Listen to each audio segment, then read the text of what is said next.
All right, Shalom. I'd like to start off by giving all praises, glory, and honor to Yahweh, Ba'ashem Yahushua, Ba'ashem Chakudash.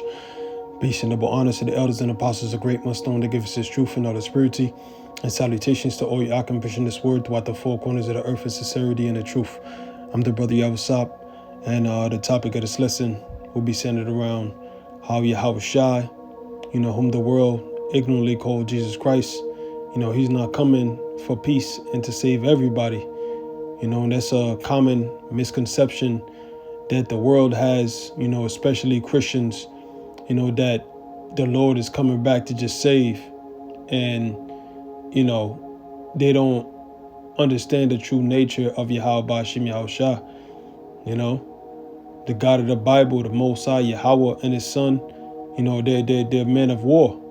It tells you that in Exodus 15:3. The Lord is a man of war. The Lord is his name. So the Most High is all about war. You read all throughout the Old Testament, the Most High was known for, the wrath that he brought upon people, killing hundreds, thousands, at once, So how much more when he comes back?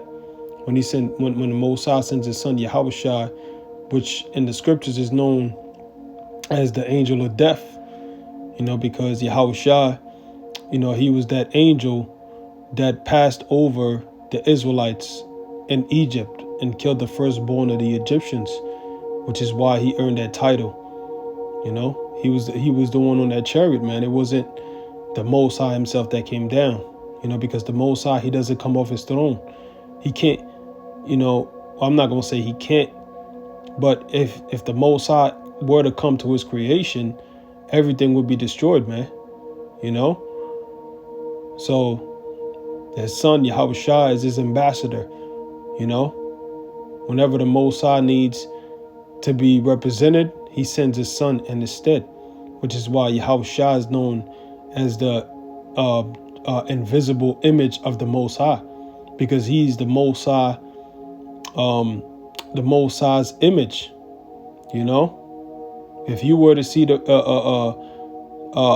Most High, he would look like Yahushua. Or if you were to see Yahushua, he would look like the Most High, man. He's his own only begotten son. So this is Jeremiah chapter 25. And Lord's will, I'm going to make this quick. This is Jeremiah chapter 25, verse 30. It says, "Therefore prophesy thou against them all these words, and say unto them, the Lord Yahushua shall roar from on high." So Yahushua is going to roar from on high. And on high is going into what? Space. When Yahushua comes back, he's going to come back with the thousands of angels, the millions and millions and hundreds of millions of angels, man, so-called UFOs, and he's going to have that shout.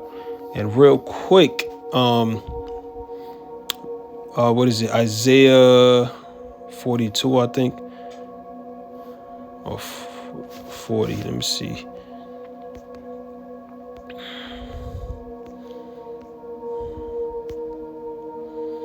This is Isaiah chapter 42, verse 13. "The Lord Yahushua shall go forth as a mighty man. He shall stir up jealousy like a man of war." Hey, he shall stir up jealousy like a man of war. The scriptures tell you that jealousy is the rage of a man, And what is a man jealous over? His woman. Yahushua is the man. And what is he jealous over? His woman, which is the nation of Israel, you so-called blacks, Latinos, and Native Americans. And really that's going into the elect of the nation of Israel, So the Lord is jealous because his woman, his wife, was kidnapped, raped, tortured, beaten, spat upon, all types of, wild and debaucherous things was done unto her, man, And the Lord is very angry. Just like if that was your woman, you would be very angry, at the men who's responsible for the act. So the Lord is angry at the so-called white man for doing these things unto us.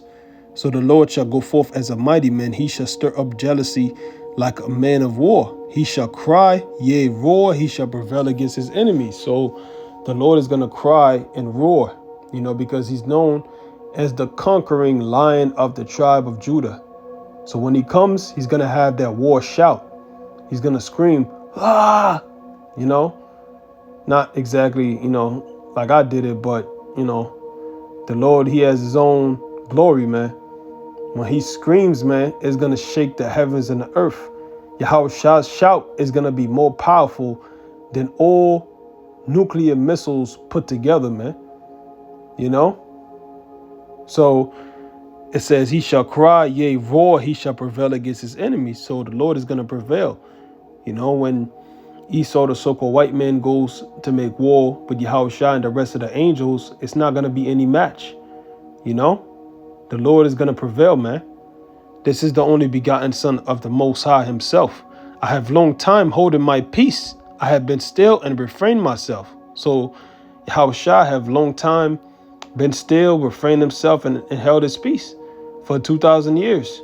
He's been sitting on the right hand of the Father, waiting to get the green light to come back and tear this place apart, man. He refrained himself. Now will I cry like a travailing woman, I will destroy and devour at once. So the Lord is going to cry like a travailing woman. A woman that's in travail is in great pain, and she screams loud, man.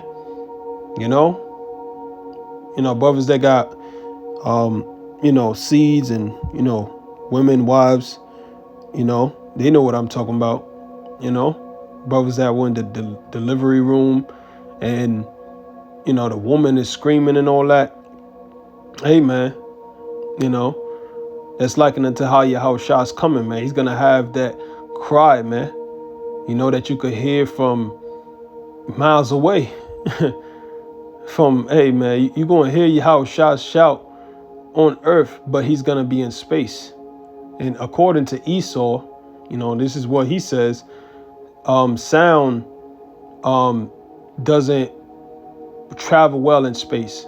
So you can't, according to E, when you're in the vacuum of space, you can't really hear sound, So imagine how powerful the voice of Yahushua got to be for us to hear him from space down here on the earth. So it says, I will destroy and devour at once. So the Lord is going to destroy and devour at once because he's coming to take down the rulers of the earth, and mainly the so-called white man, Esau, Edom, Babylon the Great, which is spoken of in Revelation, the 18th chapter. It goes into, in 1 hour shall Babylon the Great be destroyed. So who's that going to be accomplished by? Yahushua. He will destroy and devour at once. I will make waste mountains and hills. That's talking about literal mountains and hills, and also talking about the governments. And the Lord is going to lay them waste through the missiles and the laser beams coming from the chariots, and dry up all their herbs, and I will make the rivers islands, and I will dry up the pools. So the Lord is coming to reshape the whole earth. The scriptures tell you that the Lord is going to create new heavens and a new earth, wherein dwelleth righteousness. So the kingdom of heaven is going to look completely different from what we see here today. You look at the global map, we got all these different continents, separated all over the world. Well, guess what? When the Lord comes back, man, it's going to look totally different. New land masses is going to form, new continents, new islands, lands are going to get swallowed up by tsunamis, different islands and countries going to be completely decimated by the tsunamis from the nuclear earthquake. The ice caps are gonna melt. The North Pole, the South Pole, those cold areas is gonna melt, man. So the Lord is gonna reshape everything. So that's it. Let me go back to Jeremiah.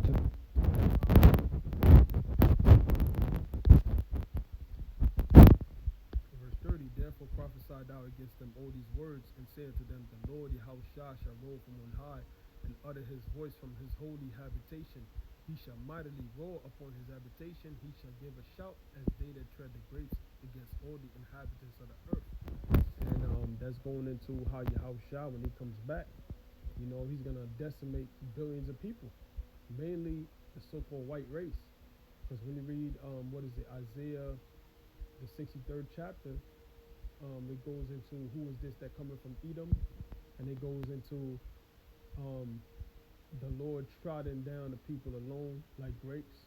There was none with him, and that his garments is gonna be bloody, with the grapes with the blood, So that's going into the genocide that Yahweh Shah is coming to bring upon the earth.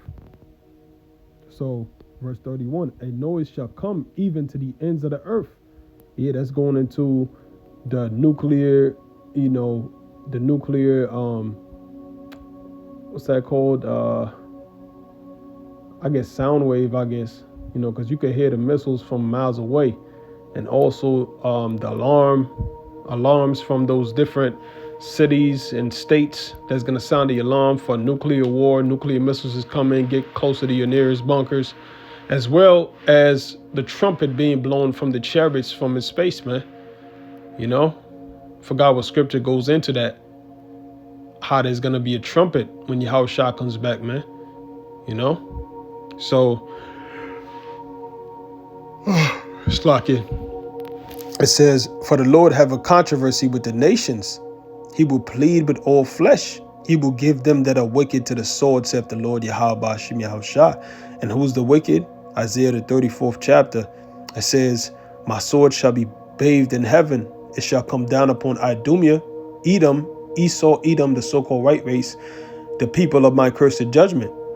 And Malachi the first chapter says that the Edomites are the wicked, man. So he will give them that are wicked to the sword. So that's what the Lord has prepared for the so-called white man. And the scriptures go into in Revelation, I forgot what chapter it is. It says to slay the third part of men, going into the missiles. The third part of men is the so-called white man. So the missiles is really the judgment of Esau, Edom. But the ones that partake, of his ways, they're gonna receive that same judgment. Which is why the scriptures say, though hand join in hand, the wicked shall not be unpunished. So you join hands in hands with this devil, you're going to receive the same judgment. Verse 32, thus saith the Lord Yahweh Bashim Yahshua of hosts, behold, evil shall go forth from nation to nation. Yeah, so that's what this Third World War is all about. Evil going forth from nation to nation, man. Famines, pestilences, fearful signs in the heavens, calamities, World War III. All these things, is going to be all over the world. It says, and a great whirlwind shall be raised up from the coast of the earth. And a great whirlwind is going to be Yahweh Shah's gigantic ship that he's coming upon. It's going to be raised up. He's going to raise him up. Yahweh is going to raise up Yahweh Shah and give him the green light. Because the scriptures tell you, Yahweh Shah himself said that not even he knows a day that he's coming back. Verse 33, and the slain of the Lord shall be at that day from one end of the earth even unto the other end of the earth. They shall not be lamented, neither gathered nor buried, but they shall be dung upon the ground. So the slain of the Lord is going to be all over the world, man. Billions and billions and billions and billions of people, man. Don't let a Christian hear that. Oh, you're full of hate. You're full of hate. No, man, the scriptures are full of hate, man. The Bible is a book of love and hate. The Bible is a book of balance. You can't have love without hate, and you can't have hate without love. What is that?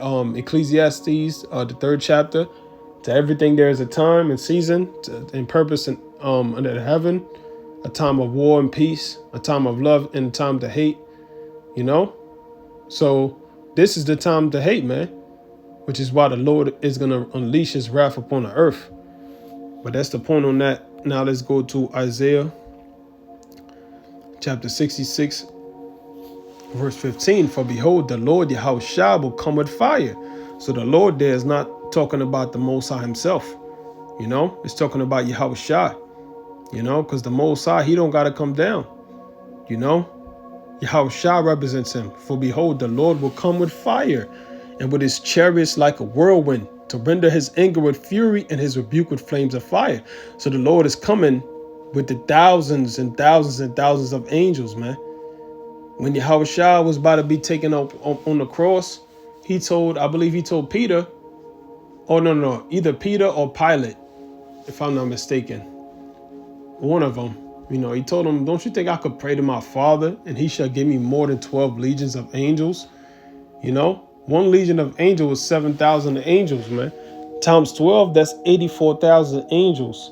And one angel could destroy the whole universe, man. So imagine the type of power, the magnitude, the sheer force that Yahweh Shah possesses, man. So it says, for by fire and by his sword, Salakia.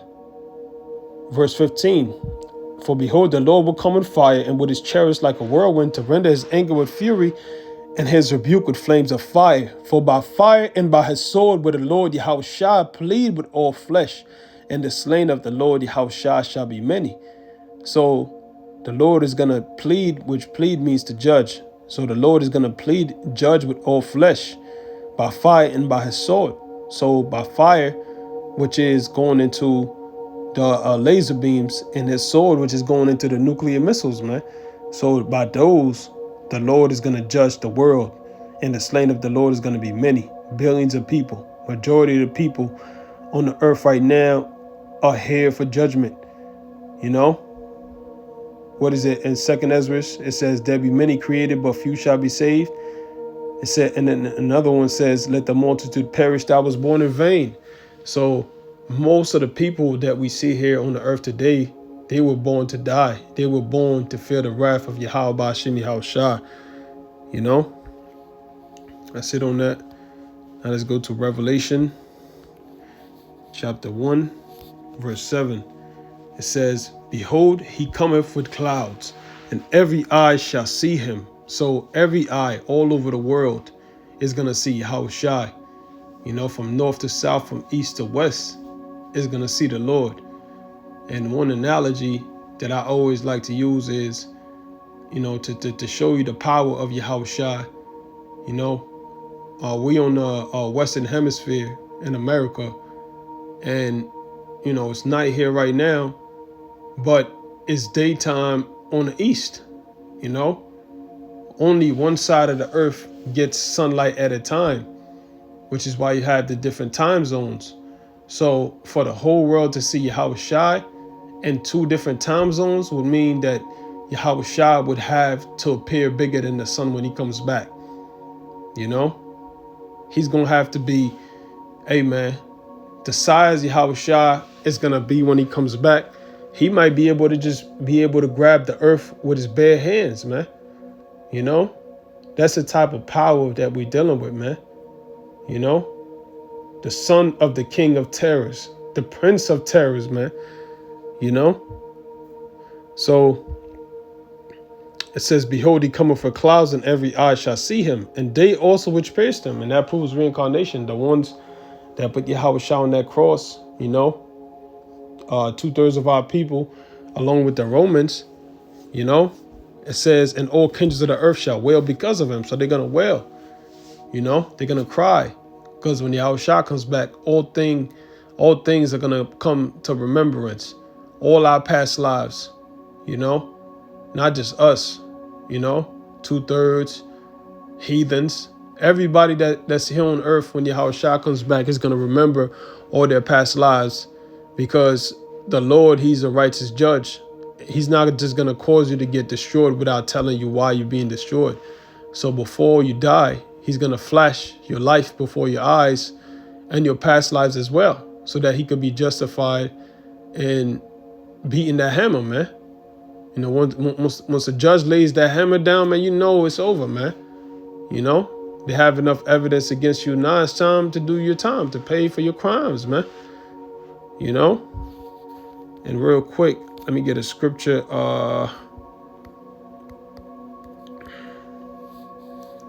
2nd Ezra 13. Let's get that, and then we can end with that. 2nd Ezra chapter 13. Slakia, let me look this up.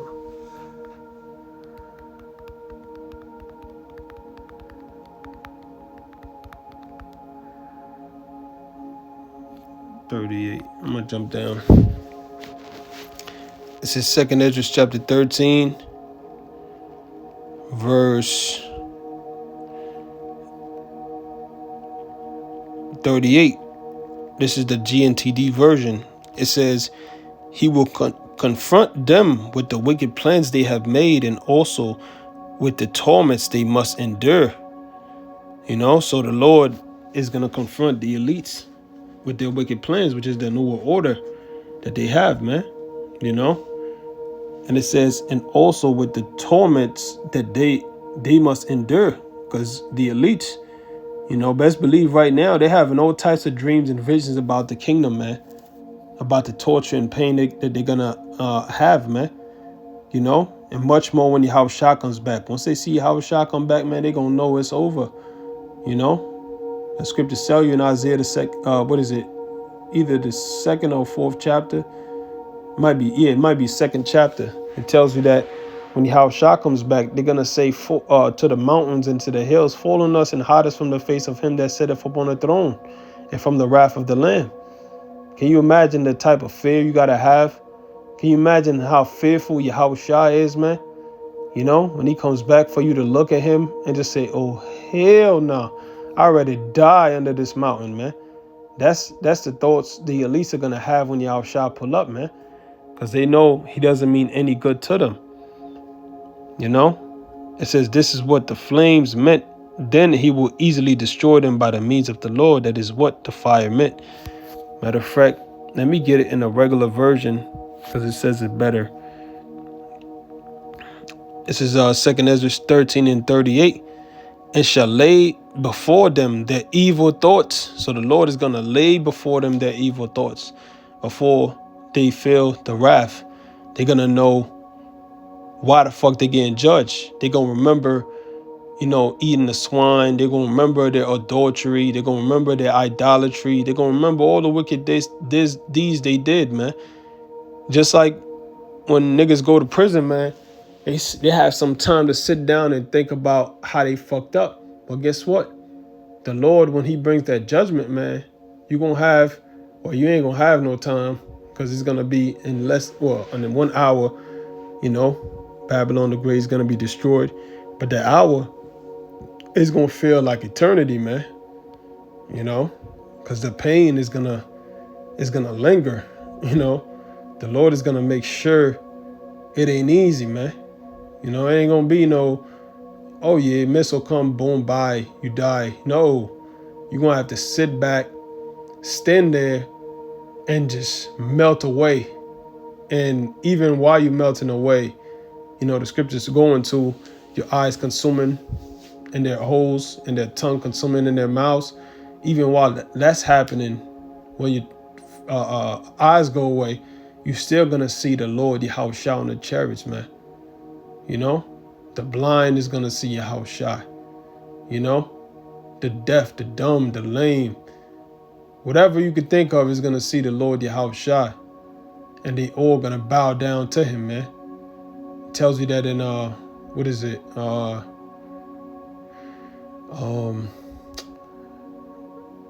think it's Corinthians. It says that at the name of Yahushua, every knee shall bow and every tongue shall confess. So every knee is gonna bow. Any animals, everything, man. Just like you see in Lion King, when that lion cub was presented, the whole kingdom bowed down. Well, that's gonna be the same thing when Yahushua pull up, man. All the presidents, the kings of the earth, regular people, atheists, Muslims, people from different religions, animals, deers, dogs, everything is going to bow. Insects, everything is going to bow before Yahushua, because this is our maker. He's the maker of everything, So when he comes back, our spirit, our true nature is going to worship him, man. Oh, this is the creator, whether you want to or not, man. And if you don't want to, guess what the scriptures say? Those, my enemies that would not that I should reign over them, bring hither and slay them before me. So either way, you die, if you're not part of the elect, man, But that's pretty much it on this lesson. With that, I'm going to give all praises, glory, honor to Yahweh, Shem Shah, Ba'ashem Chakodash for giving us the, Chakodash to do this lesson, for giving me the Chakodash to do this lesson, and to all you brothers out there pushing, the word and sincerity and the truth. And, double honors to the apostles and the elders of Great Millstone that give us his truth and all the purity. And salutations to all you Akim pushing this word throughout the four corners of the earth. Shalom.